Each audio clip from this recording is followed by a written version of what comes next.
Hey, welcome to Parker's Reef. On today's episode, we're going to check out a 7-foot mixed reef that you can see at a Melbourne Airbnb.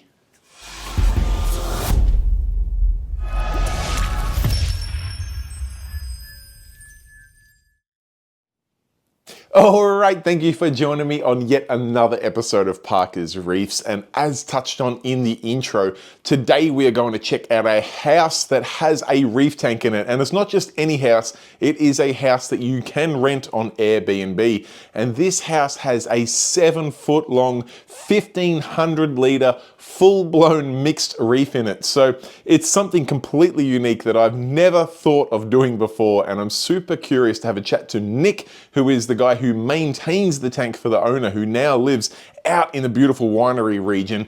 So we're going to go have a chat to Nick and see what's involved in keeping a tank like this running when you're only there once a week to do a quick bit of maintenance on it and to check on things. I think we're all going to learn a heap from this video. So a huge shout out to Nick from Atlantis and Co Aquarium Maintenance for making it possible to come and see this tank. And of course, a big thank you to Sam, the owner, who allowed us into his house to film, to check out this incredible reef tank. So without any further ado, let's roll the footage and check out the amazing 7-foot Airbnb mixed reef. All right, Nick, thank you so much for making it possible for us to come here and check out this tank, because today's video is a little bit different. This is not actually your tank we're standing in front of. I believe this is the tank that you maintain. Yes, first of all, hello everyone. Thanks for coming. Thank you, Sam. Thanks for coming around. Thank you. So no, this is not my tank. So I maintain this tank for a gentleman. His name is Sam. He was living here. Yes. But he has now moved to the Yarra Valley and he's turned his house into an Airbnb. Yeah, so this is just now a beautiful feature, whoever stays here. Beautiful feature of an Airbnb. Yeah. Now, before we get into the complexities of having a tank in a reef tank, a fully functional reef tank into a house that the owner doesn't live in. Yep.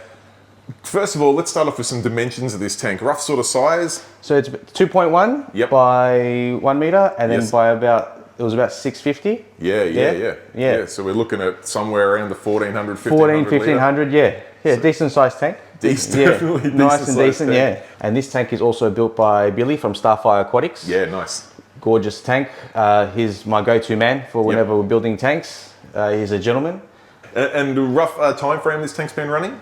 Roughly about 3 years. Okay. So it's still a baby, but it's matured. You can see. We'll talk about the corals, but you can see they're growing nicely. But yeah, definitely. Yeah. And can you tell us roughly how long this tank has been in what I'll call Airbnb mode? Okay, so it's been turned into an Airbnb for about, say, 3.5, 4 months. Okay. So I was coming here every, say, 2 months to check up on the tank, or when Sam was away, I would come do a service, make sure it's all okay. Yes. But now I'm here weekly to make sure it's running correctly, as there's no one living here. Take us through some of the challenges. I mean, obviously, first one that springs to my mind is just visually keeping a check on the tank. I mean, I know personally when I come home from work every day, I go over the tank looking like someone's raided my wallet to see if, anything's changed. How do you guys tackle a situation like that where potentially the owner could be away for weeks or months at a time, and you're at best here once a week, really? Okay, so we do have some cameras installed up top, which I will show later on. But and they've also triggered by motion, and if there's any movement, stuff goes wrong, we can check on the cameras to see, for example, say the skimmer's overflowing, reef mat gets jammed, I get a notification, jump on the camera, see what's going on. But there's plenty of obstacles that we have to tackle, which I think we'll talk later on in the video. We'll jump into some of the infrastructure and stuff later. But, well, actually, maybe we'll continue on with the infrastructure. Can you start off by taking us through, maybe we'll go top to bottom on this tank, starting off with like lighting and things like that. Any chance we can have a look at the lighting in there and what it's running? As for the lights, we are running 2, 4, 6 of the Griezmanns. Yes, got some Griezmann LEDs in there. We're running a couple of the big Kessel cannons in there. Yeah, some nice shimmer. Beautiful, They're working a treat. I can see a big swarm. Is that the power bricks for the Griezmann up there? Yes, that's the electricity board for, Nicely done. Keeps them up out of harm's way. So we are planning to upgrade these to the XR30s. We have 3 currently. Yes. We're just after another 3. And we'll change those over because another issue with these, I think they're getting too old. So the temperature in the tank, I think, is just the fans aren't working too well. Yes. So I think definitely the temperature is creeping up. Okay. Fair enough. And then moving down into the tank itself, obviously this is a peninsula style setup, and we've got full 3 visible sides of this tank, which does make flow, particularly at this end here, the peninsula end, a little bit of a challenge. You guys have got no shortage of flow pumps on there. Yes, we have plenty, but I still think we could probably use a bit more. As you can see, there is a bit of a cyano problem. Sure. Big tanks are beautiful, but big tanks, you have some other problems. You need big tanks, big problems. Big problems, exactly right. You need more equipment, more wave makers. We have 2, 4, 5 MP30s, and we've got a Reef wave gyre. We also have on the sides here for some cross flow an AI. Got the Nero, yep. Yeah. And then I'll be honest with you, I don't really know what brand this is. It's just I think it's just from eBay online. Yeah, sure. Yep. Just does the job. Just getting some more flow in there. Yeah, but definitely we're probably going to need some more flow. I'm thinking down the overflow box here, maybe we should add in some more gyres, but future stuff. And I do like the way you've got the return. It actually has, you can sort of just see through the gap there, the plumbing for the return comes up and comes along and then dumps down at the peninsula end, just to make sure that the flow is doing the full length of the display, because it's, obviously the weir's at that end and it's dumping back at this end. So I can't take credit for that. Billy did do that, which is great. Yep. I think it's awesome. You never want to. I don't really like when it returns from the overflow box. I think it's beautiful when it gets sent down the other end, because you know it is turning over. That's right. The water comes in at this end. Yes, definitely. It's going to make its way all the way down there before it goes back to the filtration. So, particularly with the peninsula, I think it's a good way to ensure you are getting, no stagnant water. For sure. It's always a risk. Yeah. And this scape, was this something that was built by either yourself or Billy or by the owner? This was done by the owner. Yes. And what he's trying to do is create an optical illusion of like a canyon sort of effect, so like you don't actually see the end of the tank. It's incredible. He's done really well. Big open areas for flow throughs, swim throughs, and plenty of hiding spots still for fish. When I pan around, you can see all 3 sides of the tank. You can see this flow right down the middle there, and these very open bommies all the way around. It's quite a unique scape. I quite like it. He's done well. He's done a great job. Yeah. And then the coral in there. This is a true mixed reef. You've got a bit of everything in there, and you've got some things really thriving, some things going through some challenges, like all reef tanks do. Before you take into account that this is an Airbnb. Yeah. Can you tell us about some of the corals in here? I can see. I love this soft coral growing like mad in there. It's such a unique piece, and the way it's just growing off the side of the bommy there looks crazy. And you've got bird's nests. You've got a number of different bird's nests, from this green one here through to this potentially is a bird of paradise, or at least a similar sort of species. And then we come over to another big one over here. They seem to be growing very nicely. Yeah, they're doing very well. My personal favorite is this chalice here. Don't quote me on the scientific name, but it's just, as soon as you walk in through those doors, it's just a beautiful piece. Prime location, and that kessel's just shimmering on it nicely. It looks fantastic. Nice Aussie Space Invader. And as that grows out, I reckon you'll get that. It'll plate out a bit, and then gravity. You'll start to win, and she'll just look like a melting ice cream over the side, which will definitely a treat. And then there's just like a mix of other pieces about. So you've got gorgeous gold hammers. You've got some lobos, some deshies, some other LPS encrusting pieces. Some nice. These might be parietes up here. I'm not 100% certain. Nice Monty cap in there. That Monty is growing like crazy on the other side. Monty caps tend to do that. And then on the other side, you come over here, you've got this beautiful blue staghorn up here, just growing away, really nice blue tips on it. And then you go into a green pokey, and then you've got a little bit of a forest fire anemone just garden there. They're becoming a problem, actually. We're trying to, they were a prized possession at one stage, but now we're just trying to get rid of them. Just become like a little invasive. The mixed reef, they definitely can do that. But at the moment, they look good. And they do. Moving on to some of the fish in there, I can see some big clownfish hosting in these nems. And a good assortment of tangs too. I can see blue tang, sailfin, purple tang. Obviously Australian stripey in there to help with any sort of rogue aptasias. Yes, definitely. And Banggai cardinal. You got some blue-green chromis in there. Yeah. And there was, if I can find him, there he is up the top there. Yeah, there's a gorgeous wrasse in there. That wrasse, I don't know what kind of wrasse it is, because for those who watch my channel know I don't know any type of wrasse. Yeah. But I can tell you he is an absolutely stunning wrasse. He's going to come right up to the camera now, right on cue. Perfect timing. The reds, the yellows, and then that contrasting black line along the top and the back of his fins. Absolutely sensational fish. There's also a gorgeous square block. Square block Anthea there. Yeah, and he's got the true square block happening too. And then I just noticed that lovely Monty up there, got the gold Danae in there. And whatever this piece is, I don't know what it is, but it's super interesting. It looks almost like a blue Samacora. I'm not 100% certain. Hopefully one of the viewers will be able to guide me into what that is, but it's a interesting piece. What are these called again? Sorry.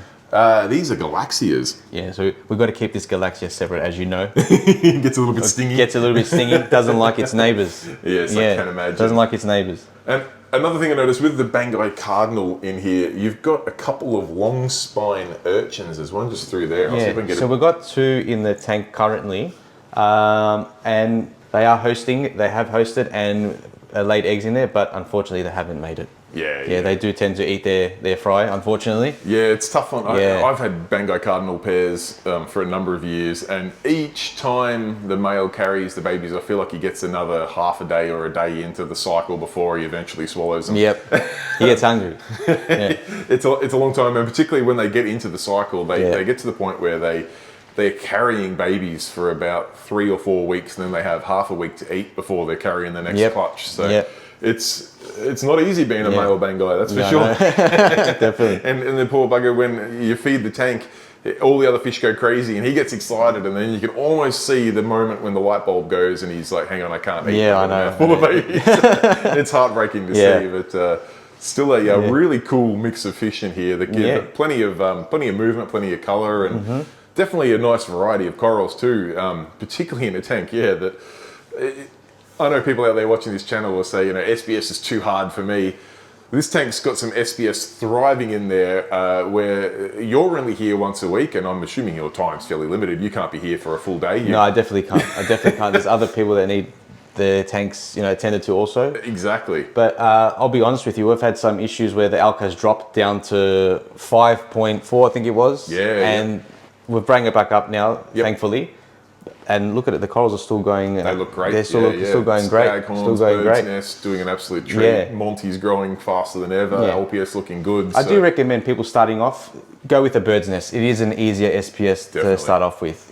And once you get confident, you can start moving on to like the staghorns and. There's so many options of bird's nest as well. I mean, you've got at least 3 varieties in this tank here to give some good contrast. And each of them are considered a relatively easy SPS. I mean, it's still an SPS. Still an SPS, As far as SPS goes, they're on the easier end, and also because they do grow so quickly, they're often picked up fairly affordably. Yes, definitely. You're not spending hundreds of dollars to try it out. You can normally pick up a frag off a friend for next to nothing, and definitely give them a shot. So Nick, that does pose a question.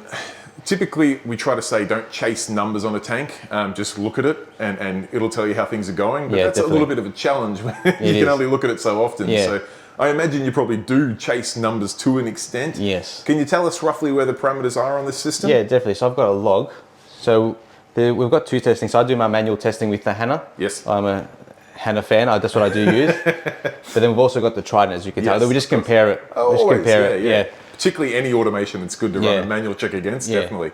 So the alkalinity currently is at 8, 8 DKH, which is pretty much great. Where you aim, Then we've got the phosphate, 0.05, which is it's coming back up. It did bottom out a couple of weeks ago, which I think has caused this the algae issues. Definitely.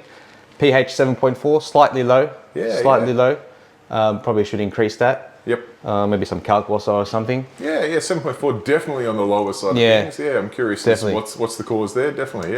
Then we've got the nitrates also super low, 0.04. It's definitely on the low end. People usually get scared when they're at like 20 or 30. I say go up all the way up to like 40, 50.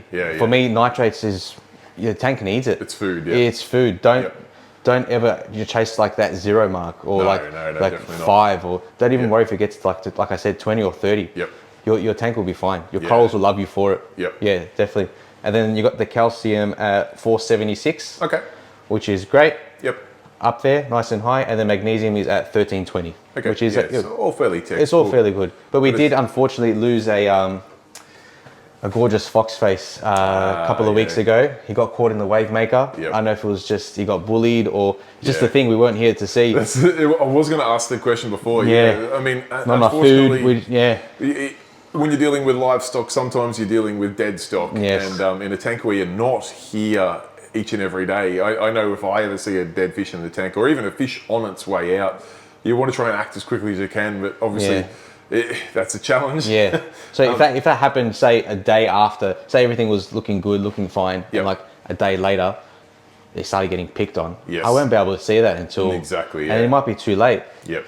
I think in this case, when we did lose that fox face, it was too late. It deteriorated pretty fast. Yep. So whether it was got bullied, not enough food, it was just a mystery. It's just so a mystery. hard Unfortunately, it's not nice to say, but it's part of reefing. Yeah, unfortunately, it's like I said, we don't want it to happen. We don't want it to happen, but it happens. It's sometimes dead stock. Things don't live forever. No, unfortunately. And we do our best, but it is what it is. I can imagine that probably does lead to choice or fish choices moving forward. You're obviously after very hardy fish. You're probably not going to go something a little bit more finicky or something. No, that definitely needs not. Very definitely specific not. feeding or anything like that. You've got to try and go for those real bread and butter staple fish that are going to, nearly live through an apocalypse. Yeah, definitely. Like these tangs, the sailfins, they're great.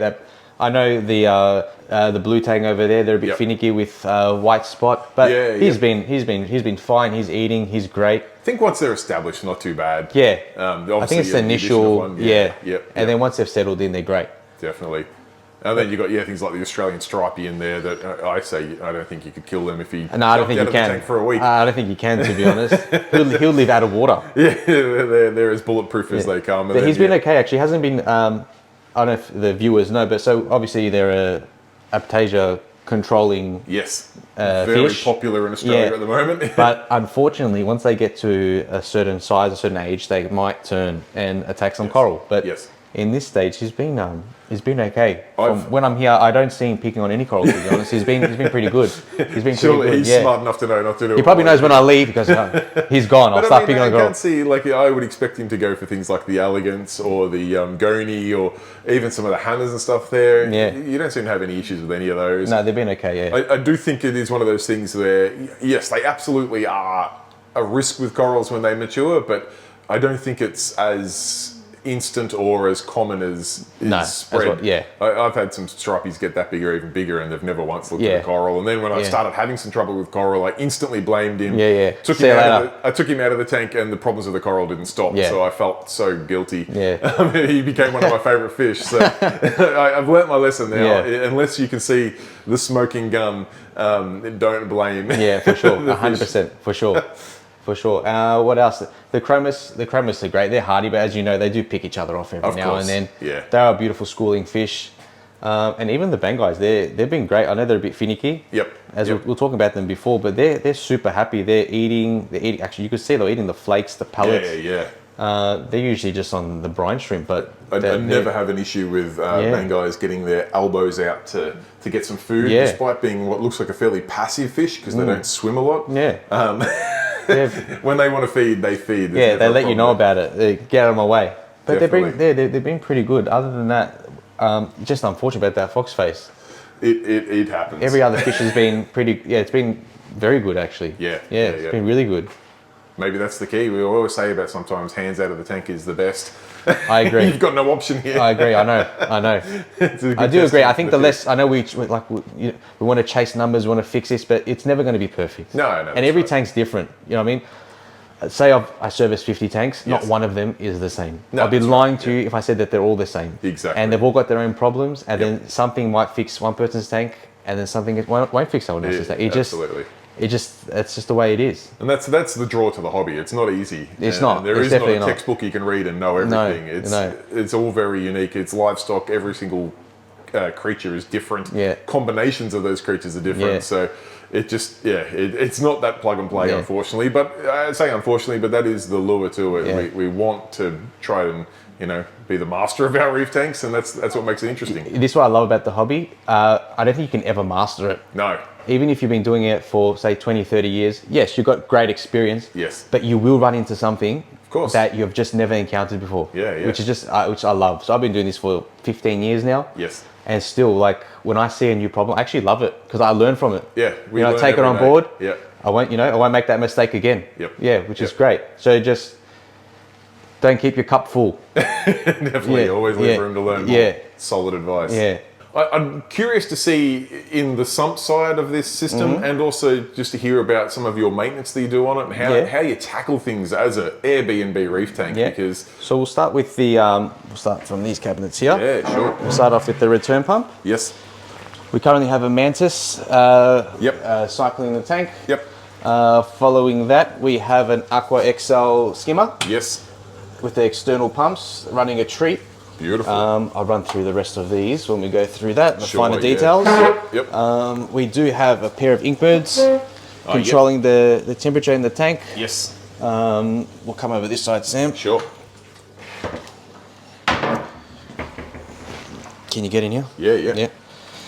All right, so we've got a reef mat running a treat, as you can see. Yeah, that reef mat is dark. That's pulling out some gunk. A treat. We've got a reactor here with some carbon. Beautiful. We have, sorry I missed, we're also running a dosing, the Reef Factory dosing pumps, Yep. The 4-channel. We've also got another single channel here just running some coral solution phosphate reducer. Yeah, cool. So that's working a treat right now. That's a liquid phosphate remover. You prefer that over like a GFO or something yes, like that? definitely. I just feel like GFO does strip away the phosphates a lot faster, in my opinion. This is my opinion. Yep. No, so I do go to the liquid forms. And always, I can also imagine too that it's going to make it probably a little bit easier when you are remote. You can always remote into a doser and change that setting. That's the thing. It's another good thing too. So for me, so if we did put it in a reactor, say some GFO, changing it over, something goes wrong, something gets stuck. This is just so much easier. If we see that the phosphates are dropping too high or getting too low, we can adjust that just by wherever I am. You can just on the road, it's going to be a factor for almost every bit of equipment on this tank. And I can also see a Neptune Trident there. Obviously, that's helping with that's awesome. So that's both. That is linked to my phone and to the owner's phone. Fantastic. So we can both access that. Yep. That is awesome. That's testing obviously your calcium, alkalinity, and magnesium for us, which is great. We've got the temperature in there, the ORP, the temperature. Nice. Which is great. I don't know if you can see this, Sam, but this is just an Orion camera from Bunnings. These are actually awesome, great value. That looks like it might be a pan and tilt camera as well. Yeah, so this you is can great. Actually move it around and have a look at the whole sump. Yeah, so if there's any movement, if anything goes wrong, like we were talking about before, we can just jump onto these cameras and see what's going on, and fix the issues, which is great. Yeah. If it saves a trip, it saves your time, saves the owner some money, saves you both a bit of stress. Yeah. As we were saying, because there's no one living here. Yes. So it's just another eye for us. Yeah, definitely. Yeah. Which is great. Yeah, I know how valuable things like that can be for someone who lives at the home with the tank, let alone when you guys are only here when you can be. So camera is definitely worth the wait. You've got one in the sump here and then one up above the display. We've got one above too for the display. I can show you that a bit later. Yeah. But then we've also got this custom-made acrylic box. Yeah, this looks like a pretty nifty device. Can you tell us what's going on in there? So I'll open this up for you, Sam. Sure. You get a look. You can get a shot in there. Yeah.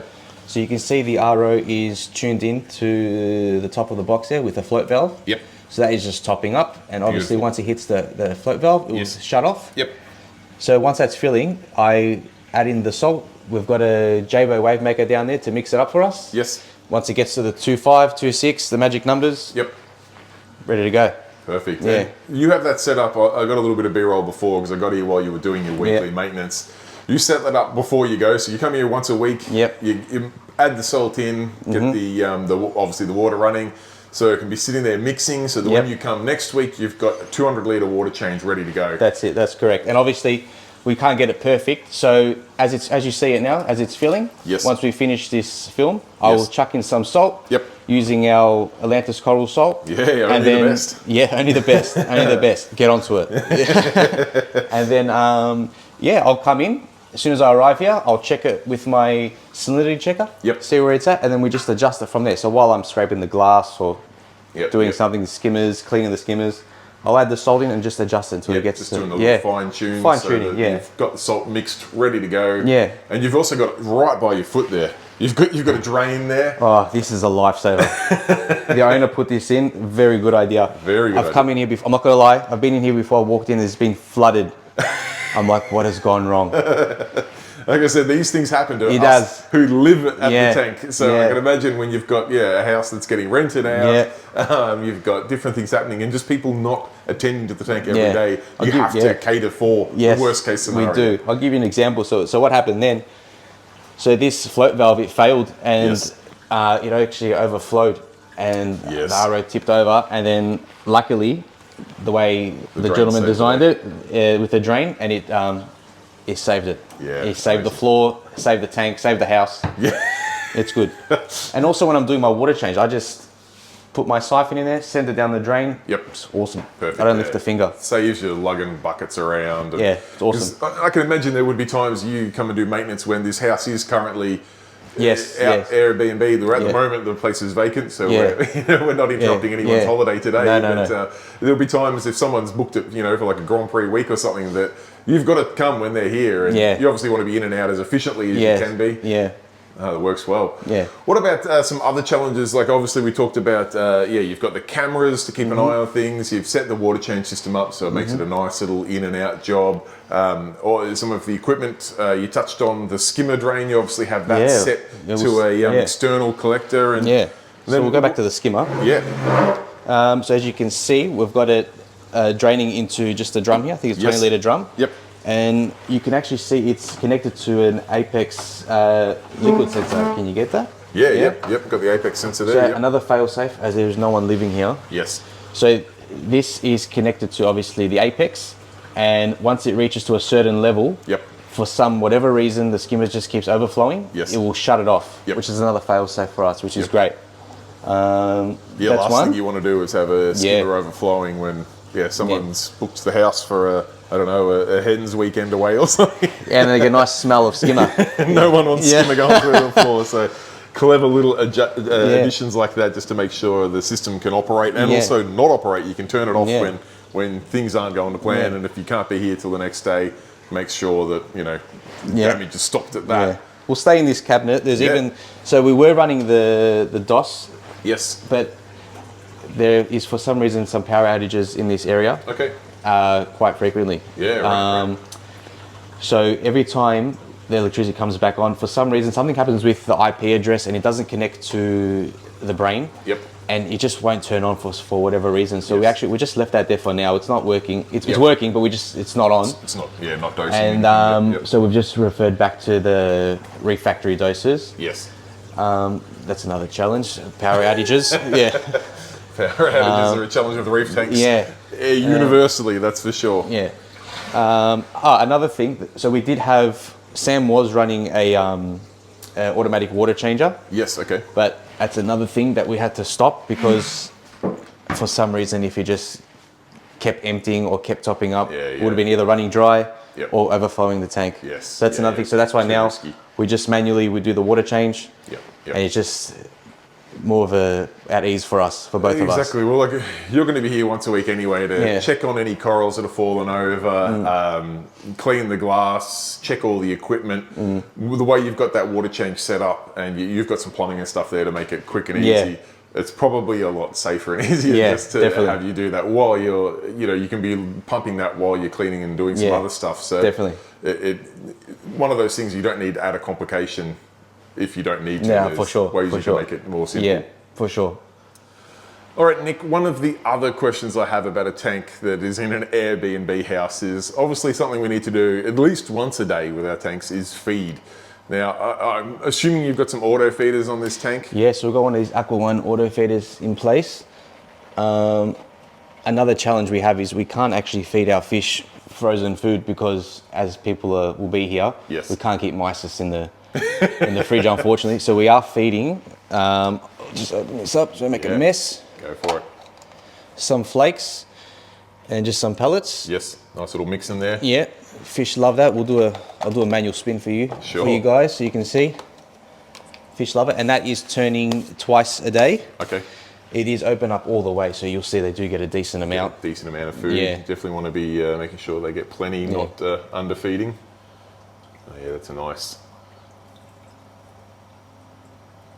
amount of flake and pellet coming through there, and you can see the fish responding to that very nicely.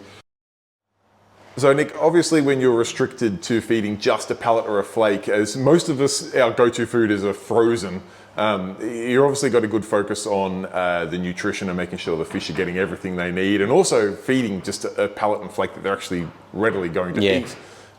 Is there a particular brand that you prefer to use? Yeah, so I do like to use the Ocean Nutrition. Yep. I just feel like, again, my personal preference, this is what I use. Yes. I feel like with any of my clients, whatever all fish take to it. Yeah. Yeah, good. Yeah. Like I said, it's in a situation where, you know, they have no other alternative. Yeah. It's not like the fish can hold out till tomorrow when you feed frozen every second day. Yeah. It's pellets and flakes or nothing. Yeah. So it's like when you're little. If you don't eat your food, you're not gonna eat. So you gotta eat what you're given. Exactly. That's how it works for these fish. Yeah. Now, good to see the Ocean Nutrition working well. And you've also got, just before you close sorry. Door, you're all right. So you've got that camera up there so you can keep an eye on. Yeah, so that's another, this camera is for just to check the movement in the tank to make sure, because we obviously can't put cameras on the outside. Yes. Because we will be invading people's privacy. Exactly, yeah. So we do have one there just to check on the wave makers. Yes. There will be one in the future going somewhere around up there, or I'm even thinking maybe somewhere up here on this, on the light bar, just so we can keep an eye on that auto feeder. Yes. Look, they are great, but everything breaks, unfortunately. Of course. Yeah. Unfortunately. Yeah, no, you like we said before, you have to account for the lowest common denominator in a situation where you're not here every day to see the tank. I know what it's like when I go away for a weekend, how anxious I get about the tank. So I can't imagine when it's literally every week that this tank is pretty much reliant on itself. So there's a lot of things you got to take into account. I get nervous every time I walk in here. I'm just like, what are they? I did notice a little sign down here for visitors that does say that the tank's maintained and that the visitors are welcome to clean the glass if they want, but it will be maintained. Yeah. So once I did walk in here, and unfortunately, this MP40 was on the floor here. I was distraught. I can imagine. And it was still running. The power was still on. Yes. And it went into like a reset sort of mode. It wasn't working. But then luckily I jumped on some forums. I did a bit of searching around and we got it fixed, which is great because these aren't cheap. They're not cheap to fix. No. Or to buy new ones, I should say.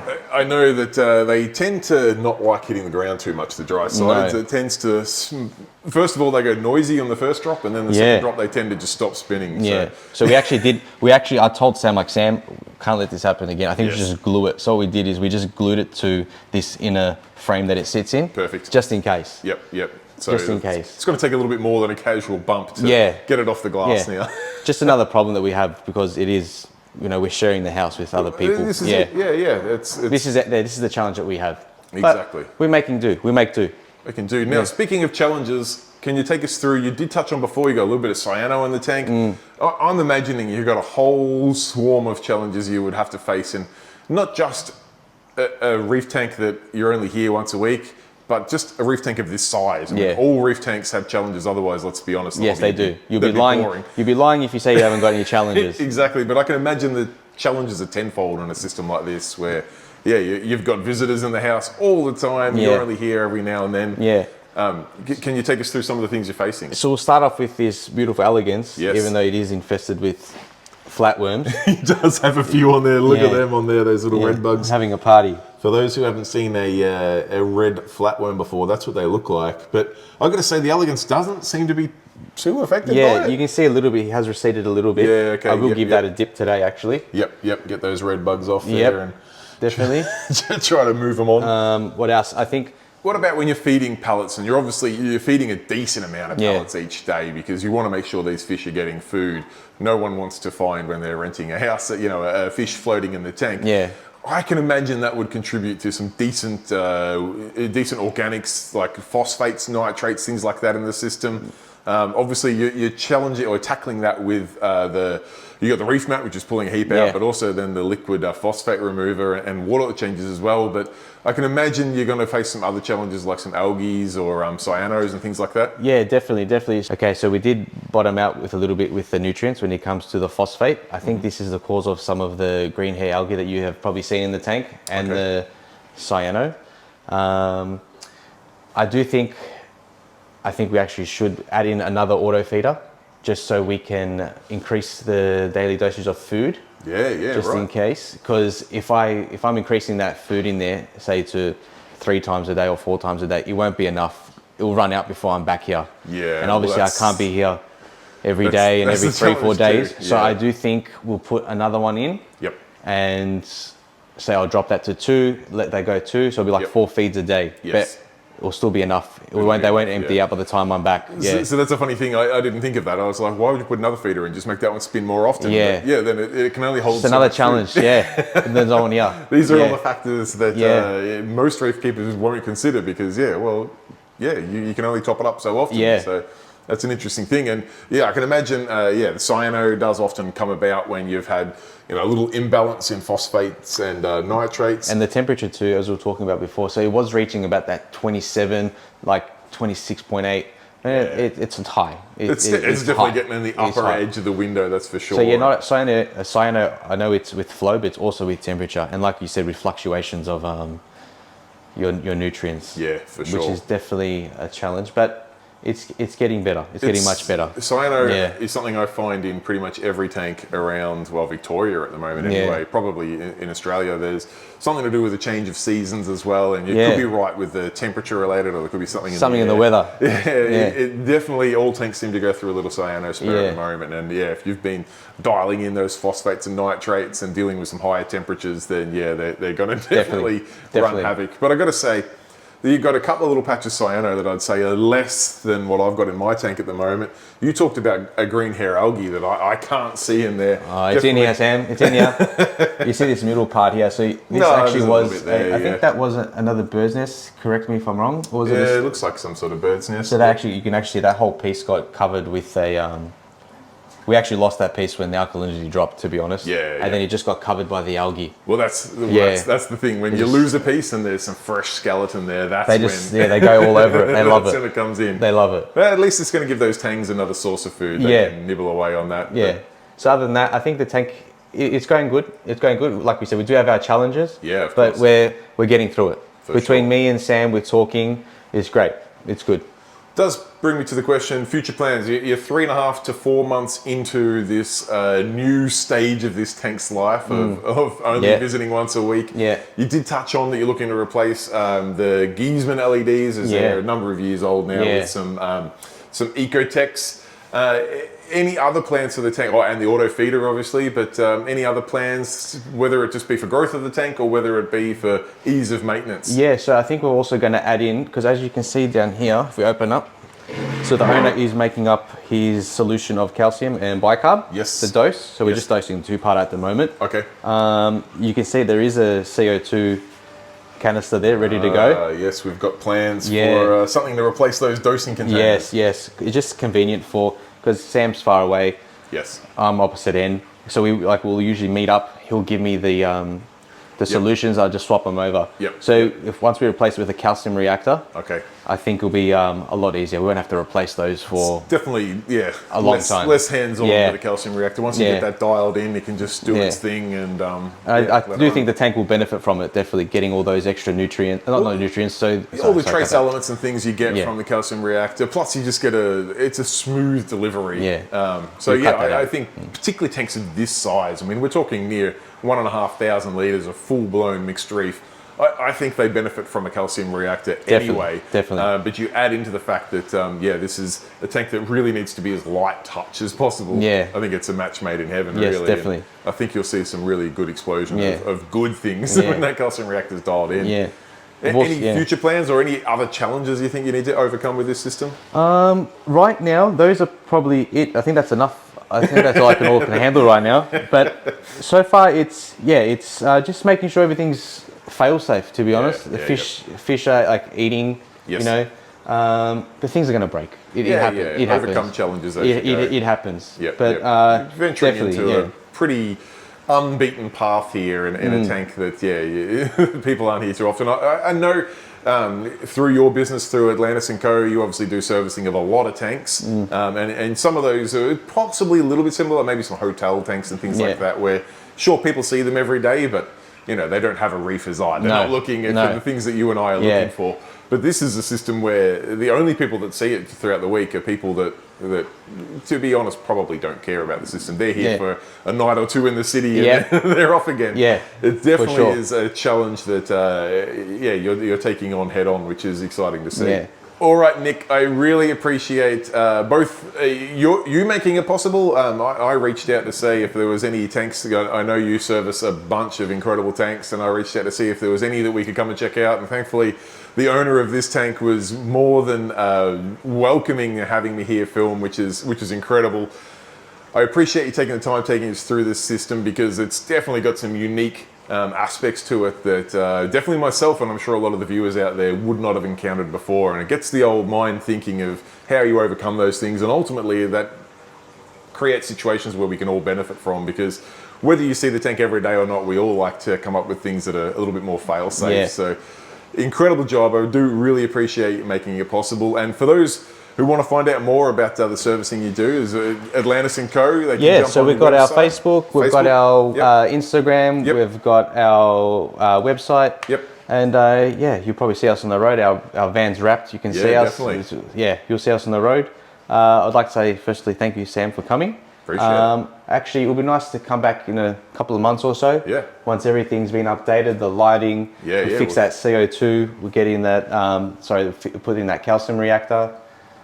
Hopefully clean up all this cyano and green hair algae, which I think we will. I reckon what's going to happen when you change these lights out, so these Giesmans, I know these lights, these are going to be probably near on 10 years old, I reckon. Definitely. They're definitely a little bit long in the tooth. I reckon when you change them out to something like a radian, this tank, you're going to need it for the first month or two, you're going to need maybe to come twice a week, because the algae will grow on the glass that quickly. Definitely.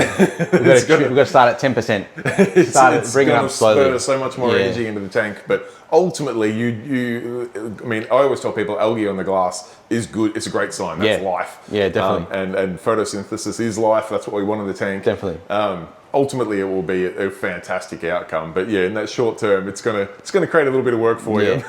Another thing I think we should be install in the future is a UV. We actually haven't got a UV on this system. Right. Which is probably quite surprising on a tank this size.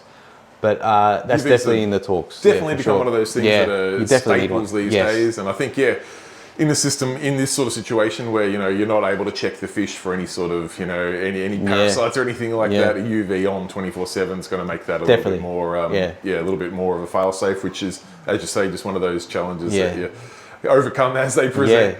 Well, any newcomers that come our way, like clients, I always recommend start off with, you're going to spend a little bit, but it'll save you in the long run. Set you up for success. For sure. They are expensive, but as we said, you're going to save money in the long run. Well, more often than not, people sort of skip that at the start. They end up losing a couple of valuable fish, whether they be valuable financially or valuable emotionally. Definitely. And then you end up spending the money and trying to retrofit a UV in there. So if you plan it from the start, it can definitely make life a lot easier. But definitely. That's reefing, isn't it? Yes. We can't have everything all at once, so we got to pick our path and do our best. And I think the work that you guys have done on this system to make something like this available for anyone interested in Airbnb-ing a home in Melbourne that has a reef tank, I'll see if I can put a link or something in the. I'm sure there'll be one for sure. I mean, if you're going to go interstate or even not interstate, if you're from regional Victoria and you're going to spend a weekend in the city, why wouldn't you want to stay close to a reef tank and check out this beautiful tank? That's it. Beautiful. Amazing. Well, once again, thank you, Nick. Really appreciate it. Thank you, Sam. Thanks for coming. Thank you, everyone. Appreciate it. Have a good one. See yous. All right, guys, there you have it. That is the incredible 7-foot long, 1,500 litre Airbnb mixed reef system. Something you do not see every day of the week. I can only imagine some of the challenges that both Sam and Nick have had to overcome to keep that tank running as well as it is. It's a true testament to the work that Nick does at Atlantis and Co. And of course, the great trust that Sam, the tank owner, puts in Nick to make that possible. So a huge tip of the cap to both of those guys for doing such a fantastic job. And I've got to say, if you are looking to come come to Melbourne, whether it be for Australian Open, whether it be a Formula One Grand Prix, whether it be Melbourne Cup weekend, or even just a cheeky little getaway, what an awesome opportunity to get a Airbnb house that has a reef tank in it. I think that's just something completely unique, and I'm sure it helps the rental of that property very nicely. And if you are interested in renting it, I'll be sure to track down the details and put it in the comment section down below so you can have a look